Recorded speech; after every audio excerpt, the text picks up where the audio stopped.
आज हम एक ऐसी कहानी की गहराई में उतरेंगे जो दिल को छू जाती है और शायद हमें रिश्तों के बारे में कुछ नया सिखा जाए। कहानी का नाम है आदर्श पत्नी। अब कहानी की शुरुआत ही एक बहुत बड़े सवाल से होती है, एक ऐसा सवाल जो शायद कई रिश्तों की सच्चाई है। सोचिए जरा, क्या एक पत्नी का निस्वार्थ बलिदान एक बेरहम पत्थर दिल पति का हृदय परिवर्तन कर सकता है? ये सवाल इस पूरी कहानी की आत्मा है। चलिए इसी सवाल का जवाब ढूंढते हैं। तो इस सवाल का जवाब हमें मिलेगा रामू और रानी की जिंदगी में।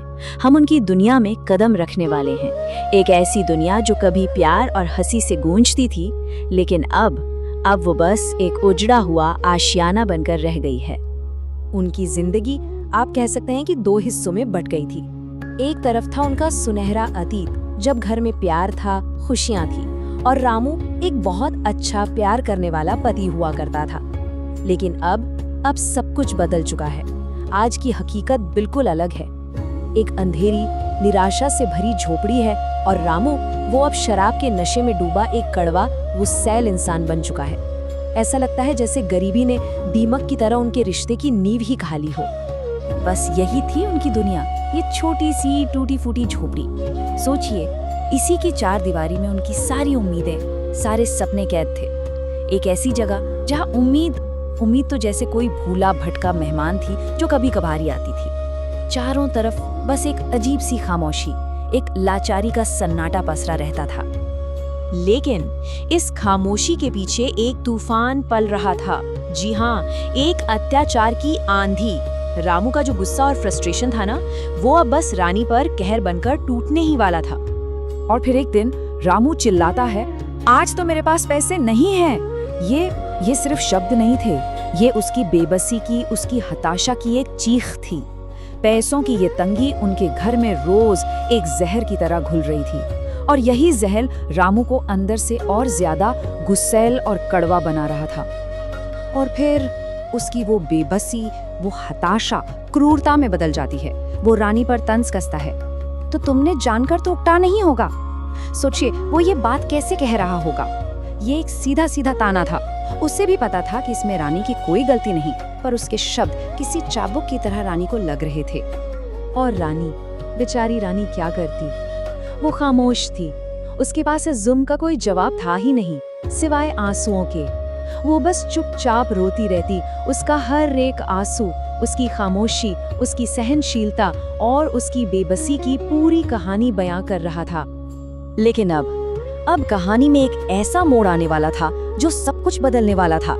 एक ऐसा पल जहां रानी को एक मौन बलिदान देना था, एक ऐसा फैसला जिसके बारे में सोचना भी मुश्किल था। और तभी किस्मत एक अजीब खेल खेलती है। रामू बहुत बुरी तरह बीमार पड़ जाता है, मतलब उसकी जान पर बनाती है। अब रानी के सामने एक बहुत बड़ा सवाल था। वो पति जिसने उसे सिर्फ दर्द और आंसू दिए, क्या उसे उसकी जिंदगी बचानी चाहिए? तो देखिए हुआ क्या। सबसे पहले तो रामू की हालत दिन ब दिन खराब होती जा रही थी।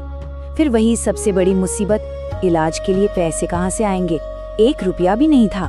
और तब रानी ने एक फैसला लिया। उसने ठान लिया कि चाहे कुछ भी हो जाए, वो रामू को बचा कर रहेगी। और इस फैसले के लिए उसे एक बहुत बड़ी कीमत चुकानी पड़ी। और वो कीमत क्या थी? रानी ने अपने शादी के गहने बेच दिए। जरा एक पल के लिए सोचिए, उसी पति के लिए जिसने उसे सिर्फ जुल्म दिए। ये सिर्फ गहने नहीं थे, ये उसकी शादी की आखिरी निशानी थी, उसकी यादें थी, उसका सब कुछ था। और उसने वो सब कुछ अपने पति के लिए कुर्बान कर दिया। तो रानी का इतना बड़ा बलिदान क्या ये बेकार चला जाएगा, या फिर ये उस पत्थर दिल रामू को बदल पाएगा? अब कहानी उस मोड़ पर आ गई है जिसे हम कह सकते हैं पछताव के आंसू। कहते हैं ना, सच ज्यादा देर छिपता नहीं। हुआ ये कि एक पड़ोसन ने रानी से बस यूं ही पूछ लिया, अरे रानी, तुम्हारे शरीर पर एक भी गहना नहीं है? और ये बात पास में लेटे रामू ने सुन ली। बस एक मामूली सा सवाल, और इसी एक सवाल ने सब कुछ बदल के रख दिया। पड़ोसन की वो आवाज रामू के कानों में गूंजने लगी, और जैसे ही उसकी नजर रानी के सूने गले और खाली कलाइयों पर पड़ी, उसका दिल जैसे टूटकर बिखर गया।